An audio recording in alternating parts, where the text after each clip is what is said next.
Al Tablero con Fray Nelson.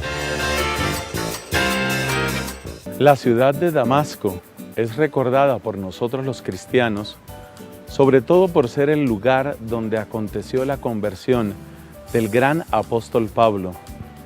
A partir de Damasco, Pablo se abre a una experiencia de predicación y de santidad absolutamente única. Pero esta misma ciudad tiene más para darnos en términos de la fe cristiana. Muchos siglos después, de ahí salió uno de los grandes teólogos, uno de los grandes santos de Oriente, San Juan Damasceno.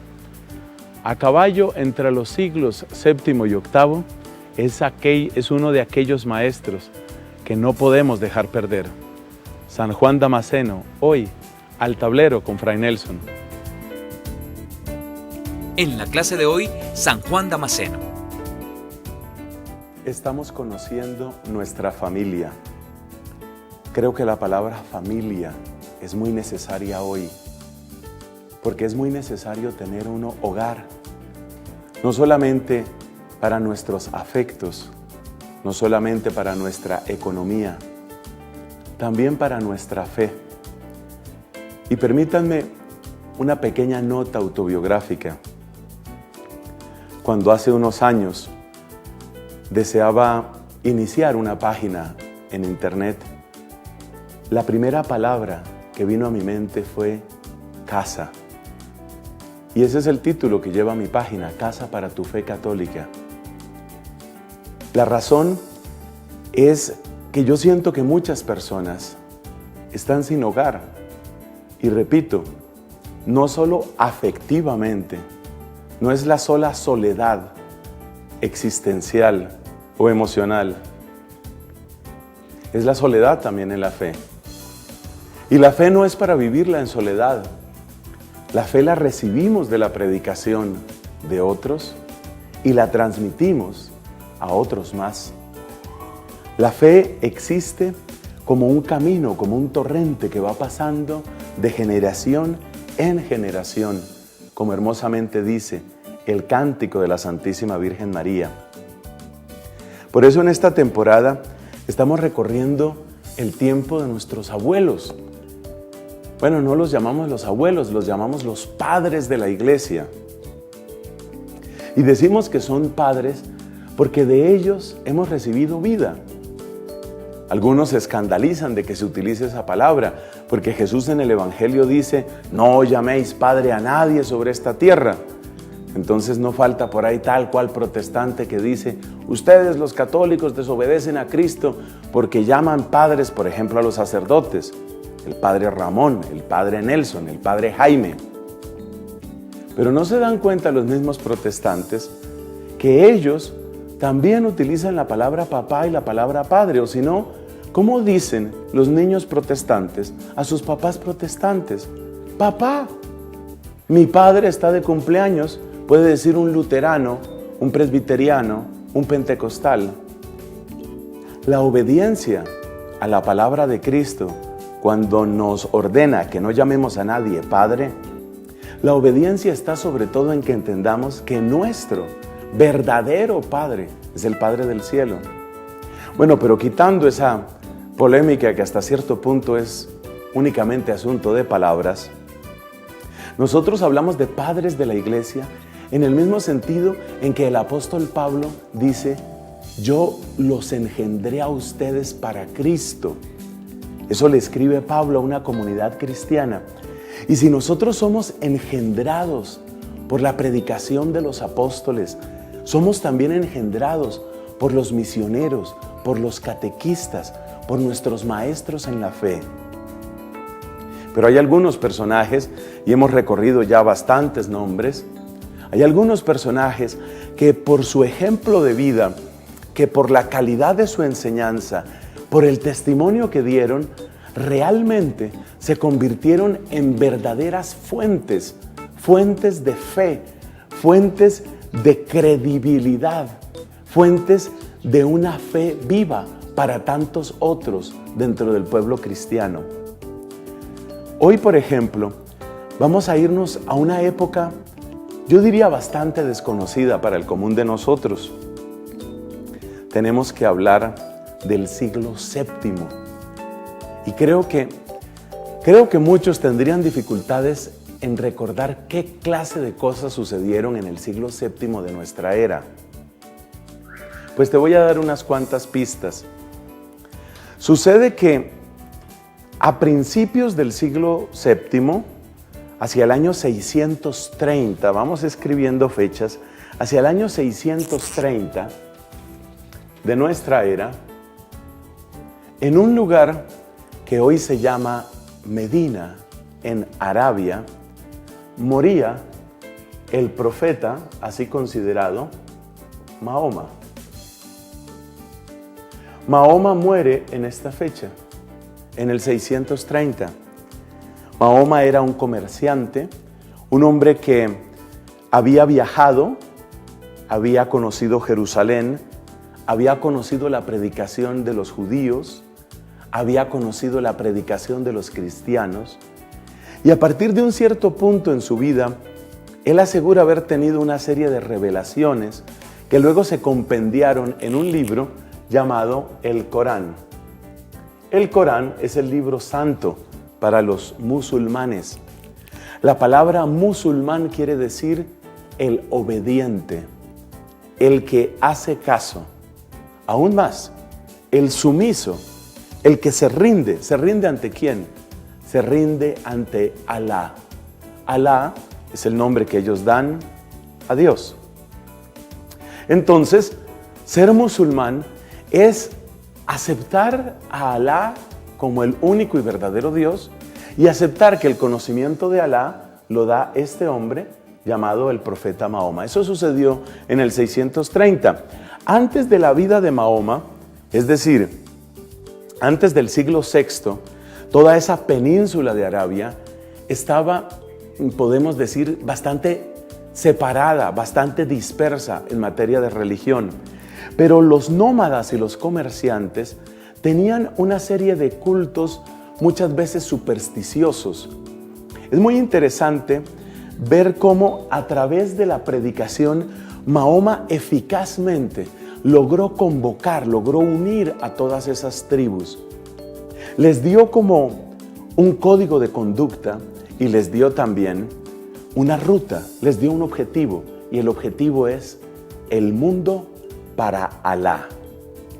La tierra entera debe ser obediente a Dios y por consiguiente la tierra entera tiene que ser musulmana. Estamos hablando del año 630 en el siglo VII. Avancemos unos años y llegamos al año 675. Para el 675, la mayor parte, por no decir toda la península arábiga, se había convertido al Islam. La fe musulmana y el Corán se regaban como fuego en paja seca por todo el norte de África. La verdad es que en el curso de menos de 2 siglos, todo lo que había sido presencia cristiana en el norte de África desapareció totalmente. Lo que hoy es Libia, Túnez, Marruecos, era completamente, para esa época, completamente musulmán. Pero si nos vamos al norte de la península, encontramos la ciudad de Damasco. La ciudad de Damasco se cita en la Sagrada Escritura varias veces, entre otras por un episodio que para nosotros los cristianos es muy importante, el momento de la conversión de Pablo. Cuando empezaron las persecuciones contra los cristianos en Jerusalén, ellos se dispersaron, huyeron a distintos sitios, se fueron lejos de Jerusalén. Solamente quedaron los apóstoles y otros pocos más ahí en Jerusalén. Entonces, el punto más al norte al que llegaron en esa primera persecución los cristianos fue la ciudad de Damasco. Y por eso a esa ciudad quiso llegar el apóstol Pablo, que en esa época no era apóstol, sino que era gran perseguidor de los cristianos. Él quería llegar a Damasco para exterminar la presencia cristiana ahí y devolverse después de Damasco hacia Jerusalén, limpiando todo de presencia de los cristianos. Esta historia, lo que acabo de resumir, se encuentra en el libro de los Hechos de los Apóstoles, capítulo 9. Pero eso sucedía, la conversión de Pablo, obviamente en el siglo I, y ahora ya estamos en el siglo VII. ¿Y qué sucede en el siglo VII? Fíjate el espacio de tiempo, estamos hablando apenas de 40 años después de Mahoma, y ya toda esa región, la región de la actual Siria, con su capital Damasco, ya esa región era musulmana. Luego, la vida del personaje, del padre de la iglesia que hoy nos interesa, se desenvuelve en su mayor parte en un contexto de una religión ajena, una religión distinta. El hombre al que queremos referirnos hoy se llamaba Juan. Y como él nació en Damasco, por eso lo llamamos Juan Damasceno. Damasceno quiere decir el que nació en Damasco. Juan venía de una familia de administradores públicos. Los grandes imperios, el imperio romano, el imperio helenístico, el imperio griego, el imperio bizantino, el imperio musulmán, los grandes imperios siempre han tenido figuras representativas. Por ejemplo, el califa en esta época de Juan Damasceno es un jefe, es la figura de autoridad, es la que asegura el rumbo del imperio, pero luego se necesitan siempre administradores. Nosotros llamaríamos en nuestro lenguaje lo mismo que hay presidentes y ministros, lo mismo también en esa época se necesitaba que hubiera administradores. Y Juan, este Juan que nosotros llamamos Damasceno, era de una familia de gente con mucho talento para eso, para la administración pública. El abuelo de Juan había vivido en la época de la muerte de Mahoma, cuando todavía Damasco era cristiano en el modo, en el estilo, en la corriente que se llama bizantina, por la ciudad de Bizancio, que es la misma Constantinopla. Entonces, el abuelo de Juan había sido administrador en esa época, pero para el imperio bizantino. Por ese tiempo llegaron los musulmanes, tomaron completa posesión de esa tierra, pero con un sentido muy práctico dijeron, pues los administradores igual los vamos a necesitar. Es decir, gente que sepa de impuestos, gente que sepa de obras civiles, esa la vamos a necesitar. Y por eso el abuelo de Juan y luego el papá de Juan y luego el mismo Juan Damasceno fueron administradores. Él trabajó para el imperio musulmán. Él trabajó para el mundo musulmán durante unos años y fue un excelente administrador. Tenía su sede de trabajo y de vivienda ahí en Damasco. Pero él era cristiano. Trabajaba como administrador para los musulmanes, pero él era cristiano. Y cada vez más el llamado de Cristo y cada vez más el sufrimiento por ver lo que sucedía a los cristianos llegó a su corazón y en un momento dado no aguantó más y dejó su oficio de administrador en Damasco y se fue para ser monje en Jerusalén. Esta historia continúa en unos breves minutos. Juan Damasceno, un administrador cristiano en imperio musulmán que recupera la fuerza de su fe y se hace monje. Ya regresamos con Al Tablero con Fray Nelson. Seguimos con Al Tablero con Fray Nelson. Estamos en contacto con ustedes como ustedes están en contacto con nosotros. Queremos saber de sus opiniones, sus sugerencias, comentarios, preguntas, críticas. Nuestro medio preferido de comunicación es el correo electrónico. Así que por favor dirígete a esta dirección para todo lo que tiene que ver con este programa. Es el nombre del programa, Al Tablero con Fray Nelson,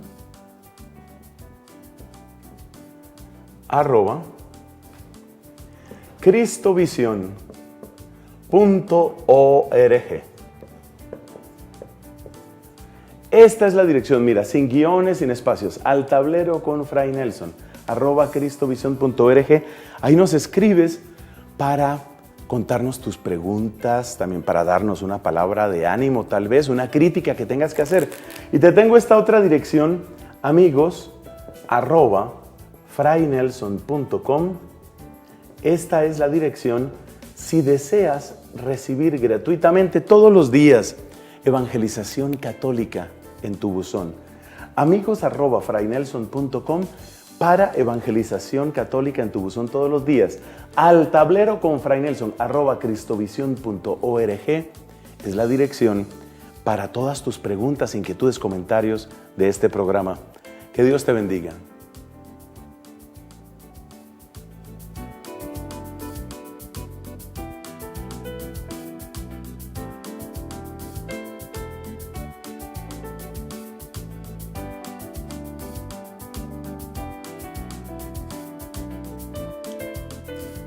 Buenas, Fray Nelson. Soy fiel cristovidente. He visto durante varios domingos su programa y me ha parecido muy interesante. He logrado conocimientos y progreso espiritual. Quisiera sugerirle un programa sobre la orientación vocacional para nuestro proyecto de vida. Que Dios lo bendiga. Gracias. Ana Rocío Rodríguez Pinzón.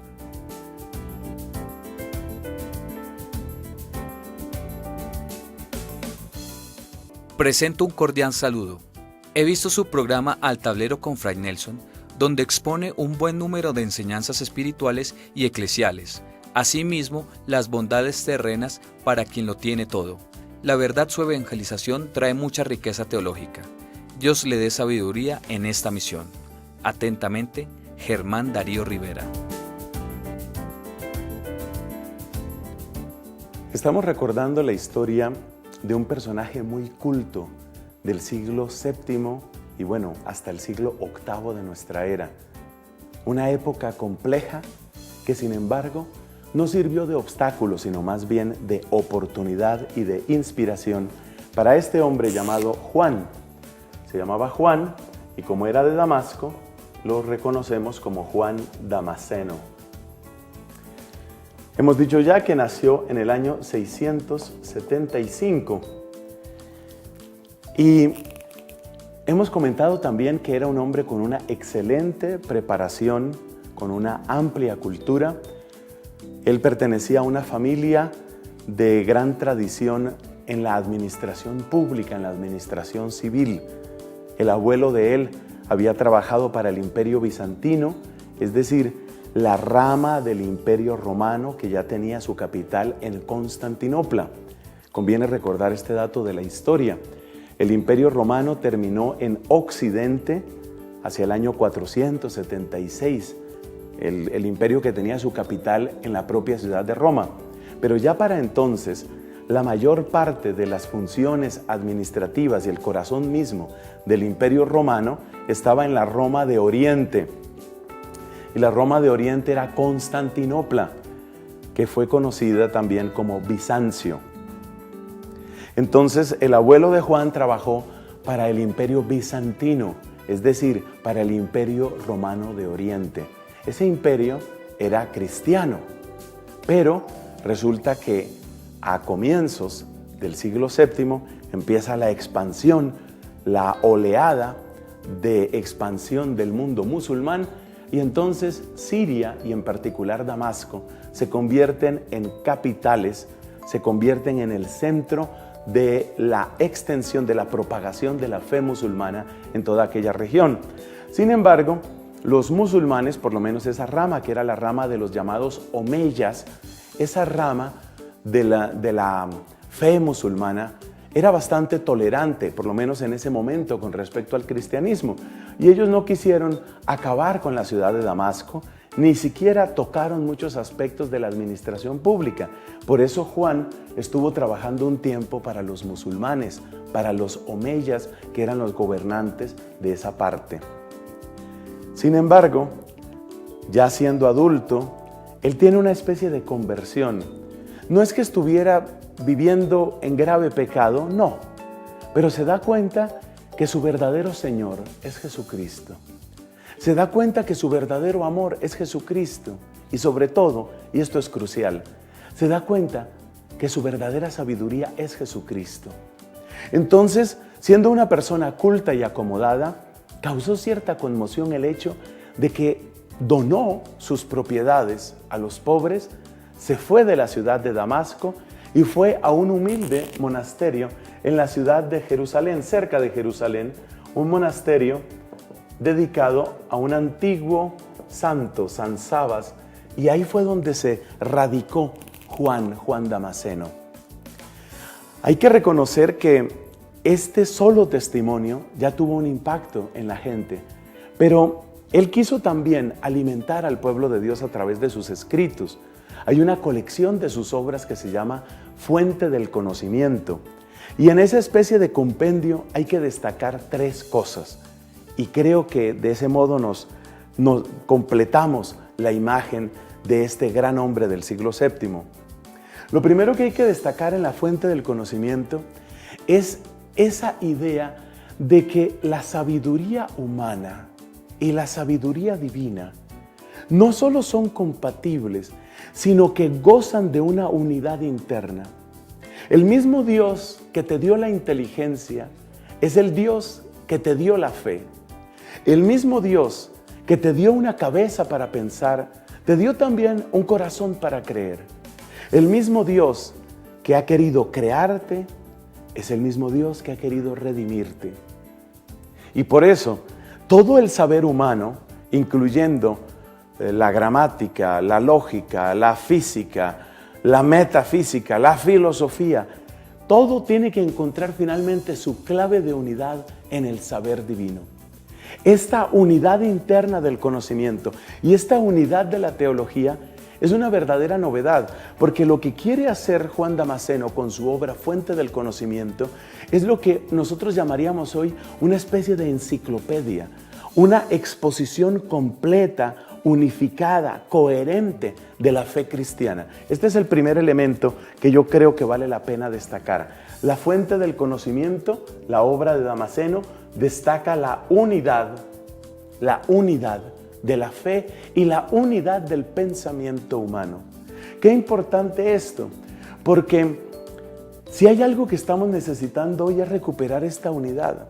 Algo que tenemos que darnos cuenta es que a través de nuestra fe no estamos llevando una especie de vida paralela, como que una cosa soy en la iglesia y una cosa soy los domingos y otra cosa soy el resto de la semana.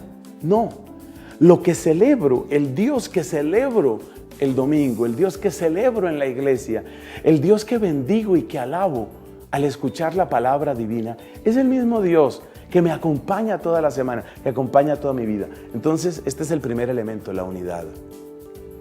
Segundo lugar, hubo una controversia bastante fuerte por aquella época, estamos hablando del final del siglo VII, una controversia muy fuerte que también tiene ciertas resonancias actuales. Un grupo de cristianos se declararon enemigos de las imágenes. Por sus raíces griegas, enemigo de imagen se dice iconoclasta, los iconoclastas. Y ellos decían que las imágenes eran ídolos, más o menos como lo que dicen muchos protestantes evangélicos en nuestra época, que las imágenes eran ídolos y que Dios no quiere ídolos y que por consiguiente hay que quitar las imágenes y hay que destruir las imágenes. De hecho, la palabra iconoclasta es más fuerte que decir ídolo, es el destructor de imágenes, es el que le ha hecho la guerra a las imágenes. Y por consiguiente, algunos de ellos llegaban al extremo de destruir incluso preciosas imágenes. Acuérdate que estamos hablando del mundo cristiano oriental, que se destaca por sus hermosísimos iconos. Se pueden pronunciar de ambos modos, íconos o iconos. De ambos modos es válido pronunciar. Entonces, los iconoclastas no solo habían destruido muchas de estas imágenes, sino que su mensaje, que se quería presentar como una especie de purificación de la fe, había llegado a muchas partes, también a Damasco, también a Jerusalén. Entonces, en sus obras, Juan Damasceno aborda el tema de las imágenes y tiene palabras realmente muy bellas sobre lo que puede significar el buen uso de las imágenes. Dice, por ejemplo, esto: lo que un buen libro es a un lector, lo que un buen libro es al que sabe leer, eso es una buena imagen para el que no sabe leer. De él, de Juan Damasceno, proviene la idea del poder catequético que tienen las imágenes. Una idea que tuvo una enorme importancia en toda la Edad Media, porque sabemos que en la Edad Media la mayor parte de la gente carecía de esa destreza, de ese talento, ese regalo tan precioso que es poder leer y escribir. Entonces, los vitrales, las esculturas, la arquitectura misma en la Edad Media fue hasta un cierto punto la gran catequista de las multitudes.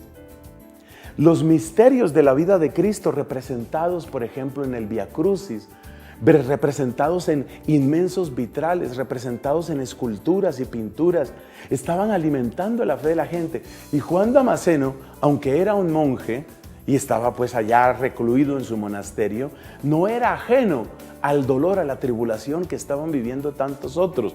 Y por eso él hace preciosas explicaciones sobre el uso de las imágenes. Sobre todo hay que destacar una cosa, y es que él muestra cómo el primero que hizo una imagen para salud nuestra fue Dios mismo. Porque dice la carta a los Colosenses que Cristo es imagen, así dice, léelo, Colosenses, imagen visible del Dios invisible. De modo que si pudieran quedar dudas sobre el tema de las imágenes, refiriéndonos a textos únicamente del Antiguo Testamento, qué importante ir a la carta a los Colosenses y qué importante recordar ese pasaje. Cristo es imagen visible del Dios invisible. ¿Y te acuerdas este otro diálogo que tiene Jesús con uno de sus discípulos, con un apóstol llamado Felipe? Jesús le dice a Felipe: Felipe, el que me ha visto a mí, ha visto al Padre. Es exactamente la misma idea. El que me ha visto a mí, ha visto al Padre. De modo que el papel de las imágenes no es reemplazar, es evocar. Apréndase ese verbo, por favor, si no lo sabía. La imagen no reemplaza a Jesucristo. La imagen evoca el misterio de la encarnación. La imagen evoca la realidad del Evangelio sucediendo en vidas humanas concretas. Una imagen de Santo Domingo de Guzmán, una imagen de San Francisco de Asís, está evocando el recuerdo de la obra de Dios en esa historia real, comprobable, humana. Ahí aparece. Es muy importante entonces, segundo elemento que nos regala Juan Damasceno en sus obras, el buen papel que pueden cumplir las imágenes. No es el único santo que habló elocuentemente sobre este tema. Hay que recordar también a otro que se llamaba San Germán, Germán de Constantinopla. Pero de él, si Dios lo permite, hablaremos en otra ocasión. Tercer elemento. Juan Damasceno destaca la diferencia entre la fe y la superstición. Una cosa es la fe, que la merece Dios, ese Dios que se nos ha revelado en plenitud en Jesucristo, y otra cosa es la superstición. ¿Y cuál es la diferencia principal entre la fe y la superstición? Que en la superstición, lo mismo que en la magia, el poder quiere quedarse, o nosotros queremos que el poder quede en nuestras manos. La superstición y la magia son para tener poder nosotros. En cambio, la fe es para darle el poder a Dios. La fe es para que Dios tenga poder en mi vida. Por eso decimos en el Padre Nuestro: hágase tu voluntad. ¿Y para qué es la superstición? ¿Qué es lo que pretende vanamente la superstición? ¿Qué es lo que pretende oscuramente, tenebrosamente la magia? Darme poder a mí. Entonces en la superstición viene el intento ridículo, irracional, de pretender asegurar el poder en mis manos. La fe, en cambio, es darle poder a Dios en mi vida. 3 elementos que nos da Juan Damasceno: la unidad del saber humano y especialmente unidad de la teología. El buen uso de las imágenes, porque el primero que hizo una imagen fue Dios Padre. Cristo es imagen del Dios invisible.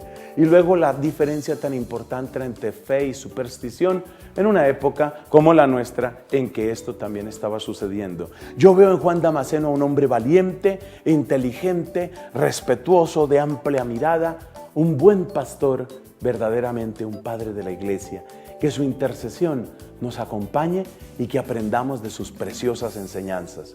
Dios los bendiga.